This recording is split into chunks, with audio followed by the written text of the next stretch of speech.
vita, lancio profondo e finisce qui. Inter batte Sassuolo 4-2, non senza sofferenza, ma lo fa portando a casa una vittoria che pesa tantissimo, perché oggi contava solo vincere, non farsi male e far rifiatare alcuni dei nostri. Tutto il resto poi veniva in secondo piano, tutto il resto non ci interessava. L'Inter vince 4-2, lo fa con una formazione ampiamente sperimentale, con un grande turnover in vista della gara di martedì, lo fa in un turno di campionato che è stato un turno fin qui praticamente tutto positivo per l'Inter, tutto è andato nel verso giusto, con la sconfitta del Milan alla Spezia, il pareggio della Lazio, la sconfitta anche dell'Atalanta. L'Inter si porta in questo momento a quota 66 punti, aggancia la Juventus, che sappiamo che poi bisognerà fare una tara di quelli che sono i punti della Juventus, quindi in questo momento l'Inter è terza, ma possiamo considerarla seconda. Ha creato un solco di 5 punti sul Milan, di 7 di 8 anzi sull'Atalanta e di 8 sulla Roma, che però deve giocare un'altra partita. Ha scavalcato la Lazio di un punto. Tutto il resto, secondo me, Simo, gioco, non gioco, fatica, sofferenza, finisce nettamente in secondo piano.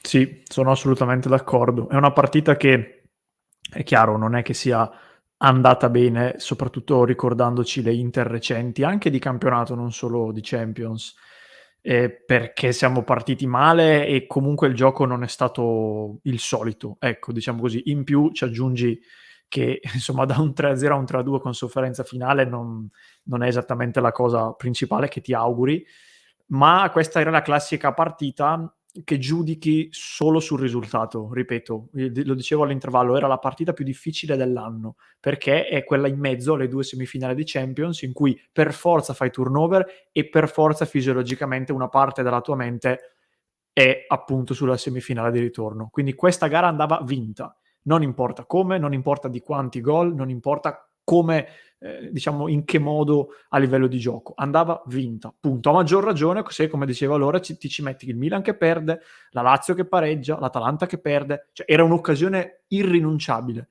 quindi non è andata bene a livello di sviluppo, ma la quantità, la percentuale di interesse rispetto a questo per me è zero. Vittoria andava fatta e adesso pensiamo al Milan. Soprattutto perché poi il calendario da qui in avanti ci vede affrontare il Milan intanto in Champions League martedì, ma poi soprattutto in campionato avremo Napoli in trasferta, Atalanta a San Siro e Torino di nuovo in trasferta. Quindi fare oggi questi punti e metterli in cascina oggi con la quinta vittoria consecutiva per la nostra Inter in campionato era assolutamente fondamentale. Poi parlando della partita, che partita è stata? Adesso ringrazio anche chi ci ha sostenuto con la super chat, il nostro Pica Pica e Top One, adesso leggiamo i commenti. Per chi non avesse visto la partita, è stata un Inter, dicevamo, ampiamente sperimentale, perché la formazione titolare dell'Inter è una formazione che immagino non rivedremo mai più all'interno di questa stagione, a meno che non avremo all'ultima giornata di campionato un risultato, un obiettivo già acquisito, diciamo così. Andanovic tra i pali, difesa completamente rivoluzionata comunque con D'Ambrosio, De Vrij, Acerbi, le corsie, Bellanova da un lato, Di Marco dall'altro, a centrocampo Gagliardini, Brozovic e Mkhitaryan a sinistra, in attacco Lukaku e Correa. Quindi da questo punto di vista è stata una partita dove inevitabilmente, Simo, ne risenti il gioco, perché quando tocchi tanti giocatori così inevitabilmente vengono meno gli automatismi, e questo secondo me è proprio quello che è mancato all'Inter del primo tempo. Si vedeva che la difesa era sballata, mancavano le scalate, i quinti con i braccetti di difesa non si sono capiti bene e quindi abbiamo rischiato, eravamo un po' sbilanciati in questo e ci stava. Quindi l'Inter secondo me non paga tanto il fatto che non può far turnover perché le alternative non sono abbastanza brave. L'Inter rischia, se fa questo turnover così ampio, perché vengono meno gli automatismi, che soprattutto per una squadra come l'Inter, che è basata sugli automatismi e su un buon gioco, diventa complesso. Poi sblocca Lukaku, è il giocatore di cui abbiamo bisogno. Lukaku in queste partite è stato preso anche per questo ed è quello che ci aspettiamo da Lukaku, che in partite così importanti, così complesse, si prende la responsabilità, come sa fare, come ha nelle sue corde, e guidi l'attacco dell'Inter andando a segnare questi gol, non dico dal nulla, ma costruiti da lui, cosa che altre squadre hanno, noi un po' meno. Lukaku secondo me è l'unico giocatore in grado di costruirti il gol come è riuscito a fare nel primo tempo, spalle alla porta, segna questo gran gol da fuori, sblocca la partita. Secondo tempo l'Inter entra con un altro approccio, mi dispiace che si sia fatto male Correa, un problema ai flessori, stava giocando secondo me una buona partita, quello di cui abbiamo bisogno per poter fare queste rotazioni in questo momento. Però l'Inter entra con un altro piglio, riusciamo a trovare il 2-0 grazie ad un autogol, il 3-0 poi con Lautaro Martinez, sembra tutto finito, tutto fatto bene, eccetera. Poi però c'è da un lato un calo di tensione, dall'altro il fatto che, come dicevi anche tu, affrontiamo un Sassuolo che con la mente libera ti crea qualche problema in più, e mi sembra abbastanza evidente da questo punto di vista.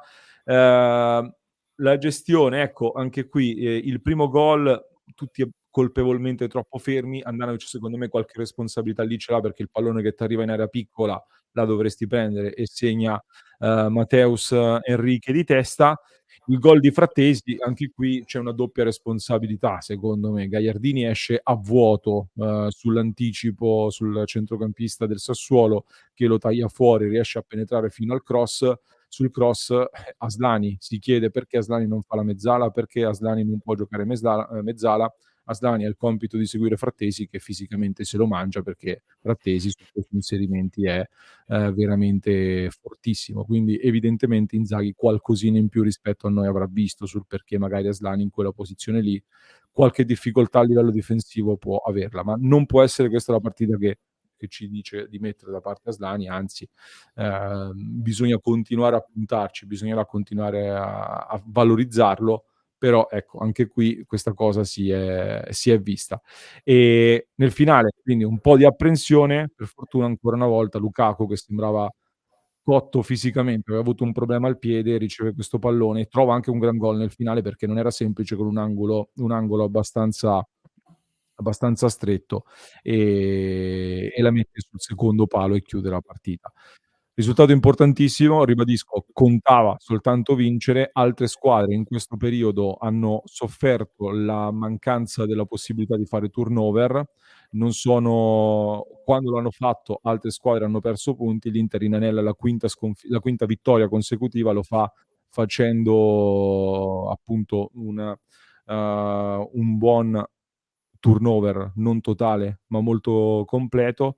Quindi per me oggi sono solo le buone notizie dal mio punto di vista. Io mi porto a casa solo buone notizie stasera, e non darò nemmeno, cioè, magari dopo faremo le pagelle, quindi nel dare le valutazioni ci saranno dei voti meno positivi, però dal mio punto di vista oggi non mi porterò via né l'errore di questo, né l'errore di quell'altro, né null'altro. Contava la vittoria, importantissimo, e ce la portiamo a casa con grandissimo piacere. Questa partita è l'essenza di quando diciamo che nel calcio contano, possiamo raccontarcela come vogliamo, ma contano i risultati. Perché se tu sul 3-2 invece che fare il quarto con Lukaku prendi il 3-3, crolla il castello e siamo qui a mettere in discussione qualsiasi cosa, perfino l'erba di San Siro. Sì. Nel calcio contano i risultati, fai il 4-2, vinci, la partita, ripeto, non è stata giocata bene, però sono d'accordissimo con te quando dici mi dimentico tutto il negativo che ho visto oggi e mi porto a casa tutto il resto, e sono d'accordo, perché l'Inter di queste ultime settimane, dell'ultimo mese circa, è un Inter che sta bene a livello fisico e sta forse meglio a livello mentale, e quindi non penso che sia, diciamo, un allarme il fatto che oggi hai rischiato di farti riprendere. È una delle conseguenze di quello che dicevamo, e cioè della partita in mezzo alle due semifinali. Era inevitabile. Cioè no, non era inevitabile, era prevedibile, ecco, questo volevo dire. Quindi bene così. Ma poi, ragazzi, cioè, ripetiamo, le altre non ha vinto nessuna delle nostre altre concorrenti. Alcune hanno perso, la Lazio poi ha pareggiato, poi vedremo la Roma. Cioè, questo è sintomatico del fatto che mi sembra chiaro che queste partite così sono pericolose, soprattutto per chi fa le coppe. Quindi portiamoci a casa la vittoria. E anche il discorso Correa Gagliardini, senza doverci insistere, però se non hai Correa e Gagliardini, oggi in campo hai due titolari molto probabilmente, che quindi non possono riposare in vista del Milan, e magari fanno male con il Milan. Allora mandiamo giù il boccone amaro, sopportiamo, per chi proprio non li può vedere, Correa e Gagliardini. Le partite si possono vincere comunque perché hai Lukaku, per esempio, ma perché hai anche gli altri, e pensiamo al bene comune, che è vincere magari un po' sporco col Sassuolo, ma avere Çalhanoğlu e Barella e Lautaro o Dzeko pronti, riposati e carichi per martedì. Questa è la cosa importante, cioè non è che siamo qui a fare il fan club di Correa e Gagliardini, no, però quando diciamo che servono anche loro è questa la logica, secondo me. Cioè sì, anche perché vabbè, nel senso, la battuta ci sta, una volta lo dici e ok, poi però, cioè, tutta la partita, tutti i giorni, sempre questo discorso è un po', dal mio punto di vista, un po' stucchevole, cioè del continuare a dire questa cosa. L'Inter ha una rosa che, cioè, avessimo avuto soldi da spendere, eccetera, eccetera, giustamente la scorsa estate, anziché Gagliardini prendi un centrocampista più forte, anziché Correa anche non riesci a venderlo, te lo tieni e ne prendi un altro più forte. Dovendo fare i conti con un bilancio da tenere lì, con dei giocatori che ti porti dietro perché comunque hanno dei contratti in vigore, devi accettare il fatto che comunque qualcuno magari è un livello leggermente sotto. Oggi, ecco, cioè, più che altro è che poi si vuol valutare la prestazione di Gagliardini, per esempio, sul quanto costruisce l'azione. E non è un costruttore di gioco, lo sappiamo, quindi è inevitabile che purtroppo a livello di tempistiche e anche di passaggi ne ha sbagliati diversi, ma lo sappiamo, anche a livello poi ripeto l'ultima cosa e voglio andare in chiusura perché a parte faremo le pagelle, il gioco spezzettato, oggi l'Inter non fluida. Certo, se tu passi dal costruire l'azione dal basso con una difesa composta da Darmian, Acerbi e Bastoni a una difesa composta da D'Ambrosio, De Vrij e Acerbi, il livello tecnico comunque è abbastanza cambiato, soprattutto perché l'Inter costruisce soprattutto con i terzi di difesa, più che con il centrale. Inevitabile poi che se cambi tantissimi calciatori all'interno della rosa, un Gagliardini in una squadra che funziona o un Correa in una squadra di titolari magari ti fa qualcosa in più. Un Bellanova messo oggi in questa squadra qui con diversi calciatori non titolari inevitabilmente rende un po' meno di quello che ci si aspetta, ecco. Quindi oggi c'erano tante oggettive difficoltà al fatto che si è fatto un giusto turnover, ripeto, un giusto turnover perché anche dal punto di vista mentale, secondo me, mantenere la concentrazione alta e focalizzati al 100% su tutte le partite non è semplice, soprattutto in questo periodo qui in cui tutte le squadre che sono impegnate in Europa e non solo quelle che sono impegnate in Europa stanno perdendo punti pesantissimi. E detto questo, stiamo giocando praticamente a metà maggio una stagione partita il 14 agosto e si cominciano comunque a vedere anche questa pesantezza di questa lunghissima stagione e il fatto che noi siamo arrivati così in forma in questo momento a livello di risultati per me deve essere la notizia più importante. E per cui io la chiuderei qui, sono contento per Lukaku, l'Inter può permettersi finalmente in questo modo anche di giocare palla lunga su Lukaku e risolvere le partite, cosa che troppo spesso ci è mancata, oggi l'abbiamo fatto. Tanti auguri a Big Rom che compie gli anni in questo giorno di una doppietta molto importante per lui.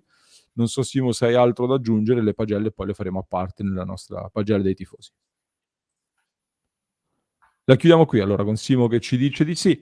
Fateci sapere nei commenti chi è stato secondo voi il migliore e il peggiore in campo. Leggeremo i vostri commenti a parte. Troverete la clip dedicata alle pagelle dei tifosi. Ovviamente vi invito ad iscrivervi al canale se non l'avete ancora fatto. Lasciateci un bel mi piace e vi invito a fare un bel salto su passioneinter.club se volete entrare in contatto con la nostra redazione e far parte della community dei sostenitori di Passione Inter.